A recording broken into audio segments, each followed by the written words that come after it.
Hello and welcome. In this video we are going to look at how we can add projections to a hot chocolate GraphQL API. Now you'll notice over here on the left hand side I have a basic GraphQL API project. We have an application DB context with a DB set for authors and books. We have our author entity, which contains the ID of the author, the name and also the books that the author has authored. We then have our book entity, which contains the ID of the book, the title of the book, and also the author who authored the book. And you'll notice that's a one-to-many relationship with one author having authored potentially many books. We then, inside our app settings.development.json, have our default connection string. This is pointing to a localhost Postgres database. However, you are free to use an alternative database of your choice for the purposes of this sample. We then have a mutation class, which contains a mutation to add author and add book. A query class, which contains queries to get authors and get books from the database. And then we have our program class, which contains some startup logic. You can see that we are adding our application DB context, configuring it to use MPG SQL for Postgres. We're then adding in GraphQL server, adding our mutation type and query type, and we're also registering our DB context for GraphQL to be able to use. You'll then notice towards the bottom, if we are running in development environment, then we migrate the database and also add some seed data so that we have some authors and books to use in this sample.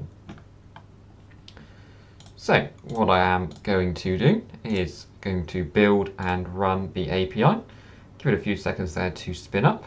And then in the browser, if I go to localhost/GraphQL, that will open up the Banana Cake Pop editor. If I hit create document, and just leave those as default, hit apply. And what we are going to do is we are going to start off with just writing a basic query.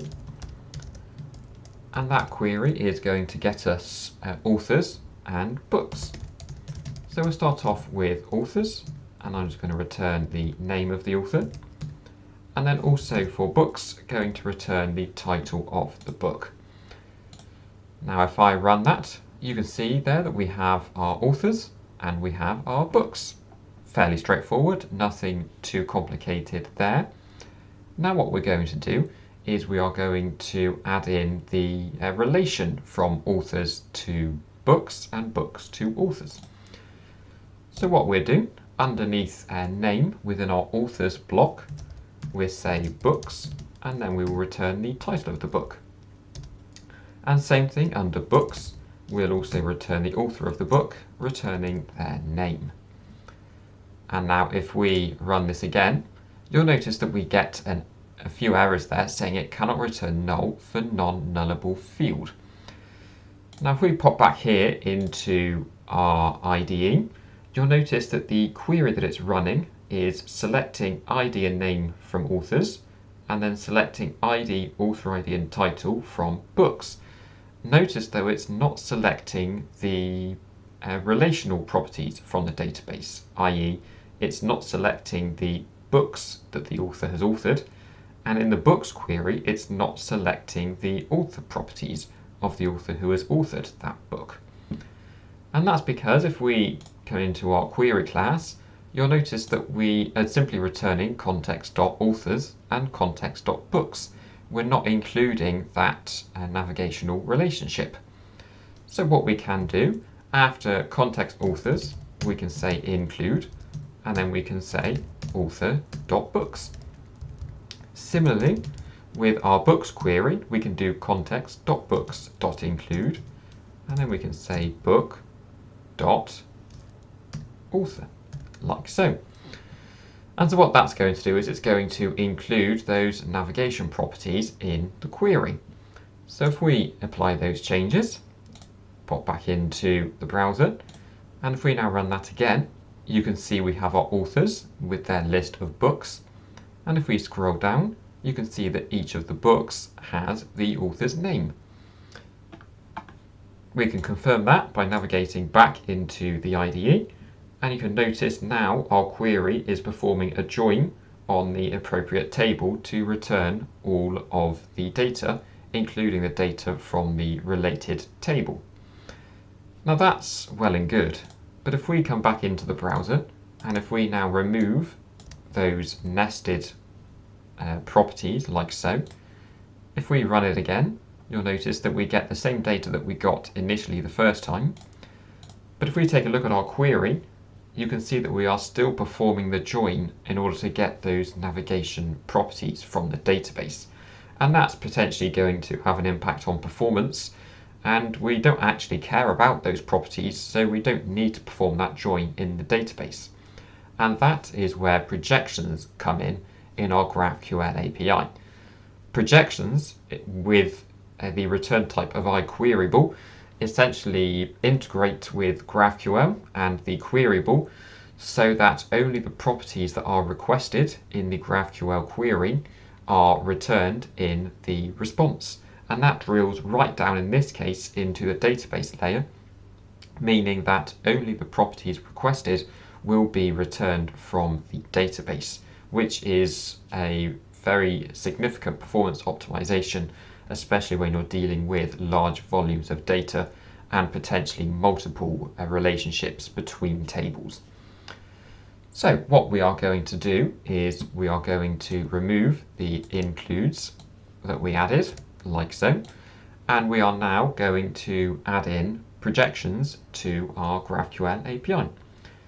So what I'm going to do is I'm going to stop the API like so. And first things first, we are going to want to make sure that we have the appropriate NuGet packages. If I right-click API, click on Manage NuGet Packages, you'll see I have the 2 Entity Framework core packages, and I also have 2 hot chocolate packages. Important to note that these hot chocolate packages should have the same version number at the time of recording, the latest being 13.0.5. And you're going to want to make sure that you have the hotchocolate.data package. You'll notice I have the data entity framework package, and if I look at its dependencies, it's automatically depending on the hotchocolate.data package indirectly. So I don't need to explicitly add that package into the list of NuGet packages installed in the project. So what we are now going to do is open up our program startup, and we are going to add projections after our call to add GraphQL server, like so. So we have our mutation type, query type, application DB context as before, and we also have added projections onto the GraphQL server. Next up, if we open up our query type, we are going to add in the use projection attribute. So we'll add that into both get authors and get books, and that essentially configures these 2 queries to support projections. So what we are going to do now, last but not least, is update our database entities. Just get rid of that unused using statement. So if we go into our application DB context, you'll notice that we have our author class and our book class that we created earlier. Now, in order for GraphQL to support projections working with a queryable, it's important that the types contain a default constructor that does not have any parameters, and it's also important that all of the properties that you want to be projected have both a public getter and setter, the important one being the setter in this case. So you'll notice that we have a constructor for author which takes in 2 parameters. However, we don't have an empty constructor taking in no parameters. So what we can do is we can generate a default constructor like so, and we just leave it blank with no parameters and no initialization. You'll also notice our collection of books does not contain a public setter, and GraphQL Hot Chocolate needs that public setter for projections to work correctly. So we'll add in the public setter like so to our collection of books. And then we'll come down, and our book class again does not contain that default parameterless constructor. So we can generate that like so. So we have our standard constructor with all of the parameters, and we also have a default parameterless constructor for use by Hot Chocolate GraphQL in our projections. And we've also added that public setter to the collection of books which did not have the public setter previously. And all of the other properties are okay because they already contain a public setter. So what we will do now, if we close that and rebuild and rerun the API project, give that a few seconds to spin up, pop back into the browser, just give it a refresh to load those most recent changes. And if we now execute this operation again, you'll notice we get the exact same data back. However, if we come back into our IDE, you'll notice that we no longer have the join. So we are simply selecting name from authors and selecting title from books, because that's all that we've requested, the author's name and the book's title. So now let's re-add in the books that the author has authored, returning the title. And we'll also do the same thing with the name of the author who has authored the particular book. And if we now run that again, you'll notice that our authors contain the list of books, and you'll notice that our books contain the author. And make a note that we are returning the author name and the book title, and then the book title and the author name.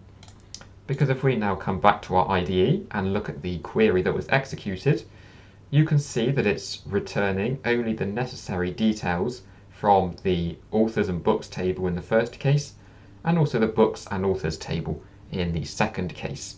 You'll notice how it's also automatically adding in the appropriate joins to get the related data that we've requested in our GraphQL query.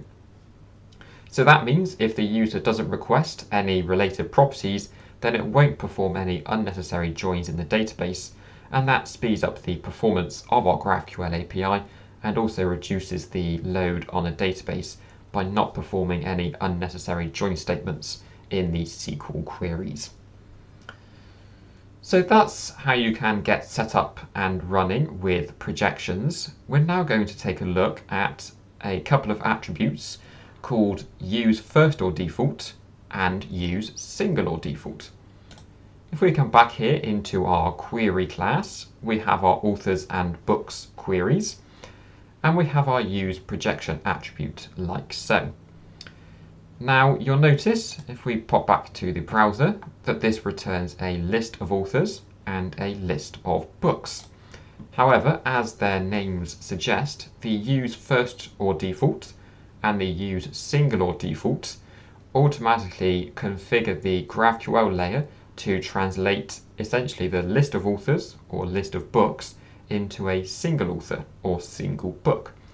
So what we can do is we can show that in action by saying use first or default as an attribute above the use projection attribute. If we now apply those changes, and if we now come back into Banana Cake Pop, and if we run that operation again, you'll see that authors remains unaffected.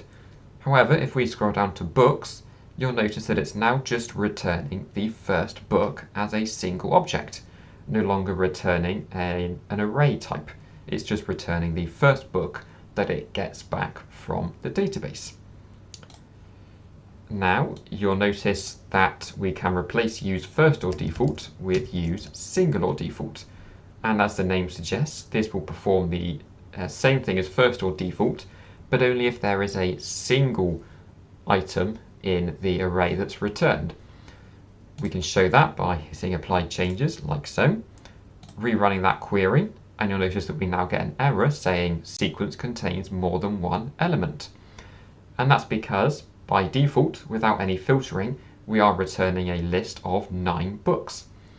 Use first or default will return the first book in that list of 9, as first or default works when just used with an enumerable.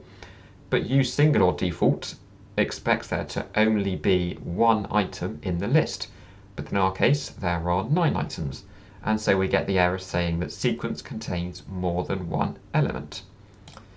So in order to get that working and to prove that we can do it, what we're going to do is add in the ability to filter and sort, as well as the ability to project fields.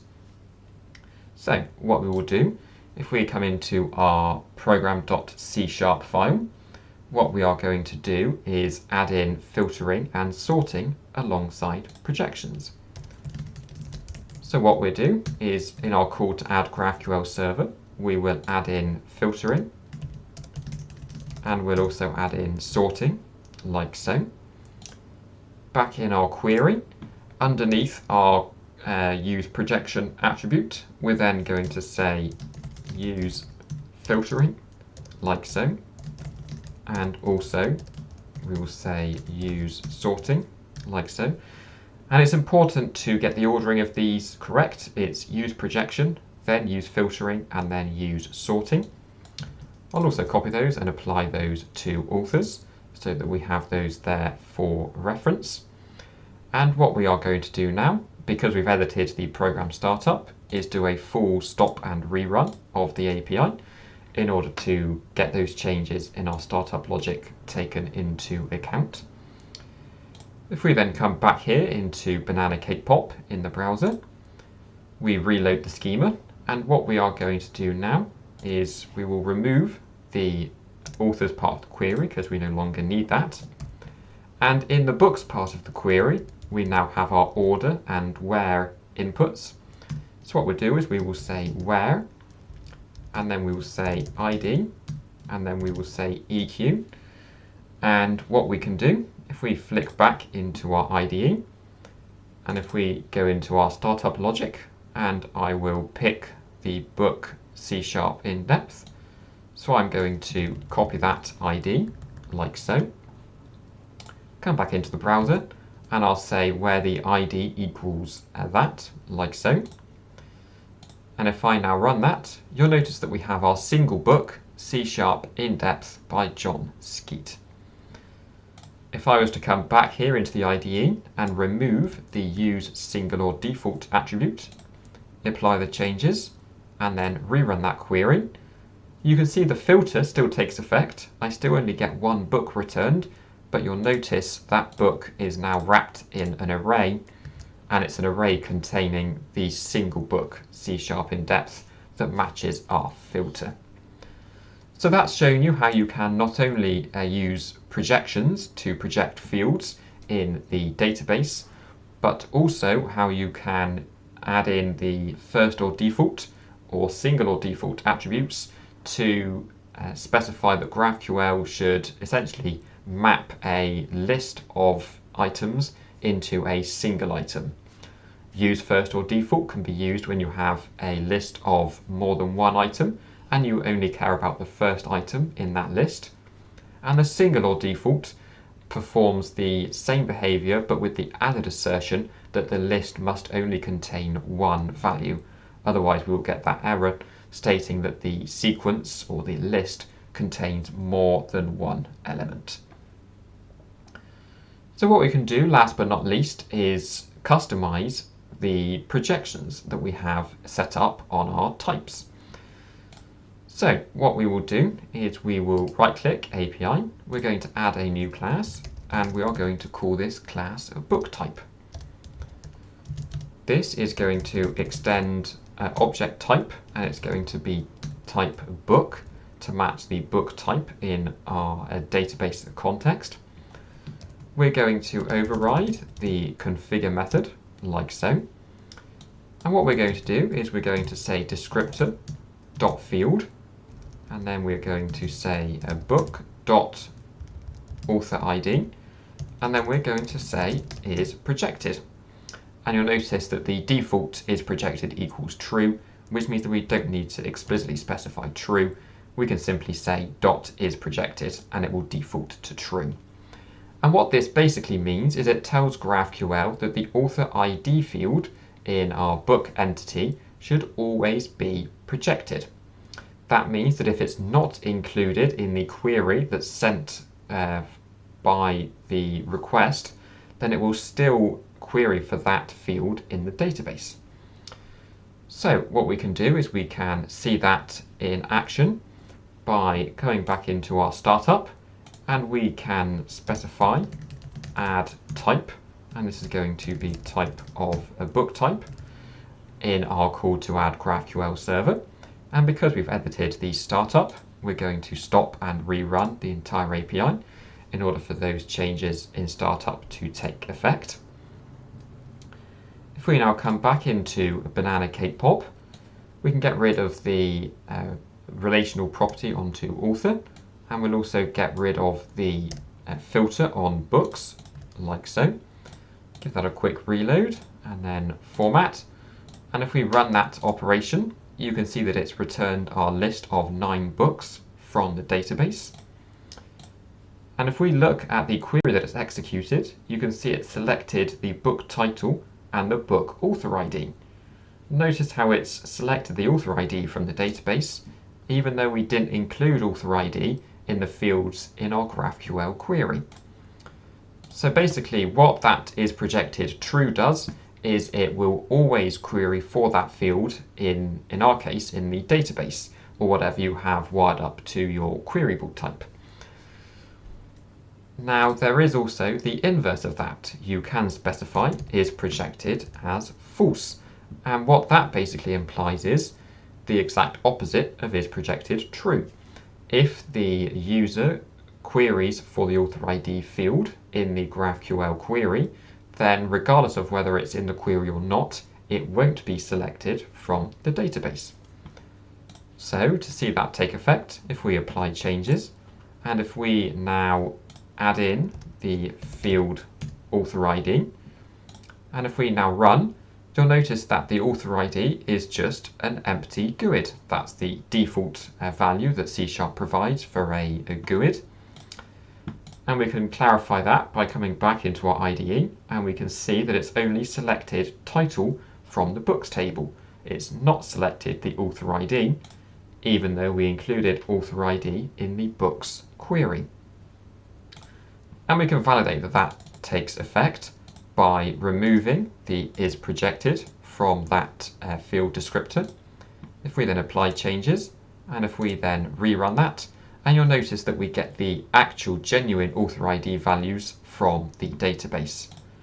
Double checking the query, you can see that it's once again queried for title and author ID because those are the 2 fields that we've included in our GraphQL query. So essentially, projections allow you to optimize the performance of your GraphQL API and ensure that unnecessary load is not placed on the database by only performing the joins that the user has explicitly requested in the GraphQL query. So projections are a really good performance optimization that you can add into your GraphQL API, and that will help to speed up the execution of queries in the database and also reduce the load on the database by making sure that only fields that the user requests are selected and queried for in the database. So I hope you found this video useful. Thank you very much for watching, and I'll see you next time.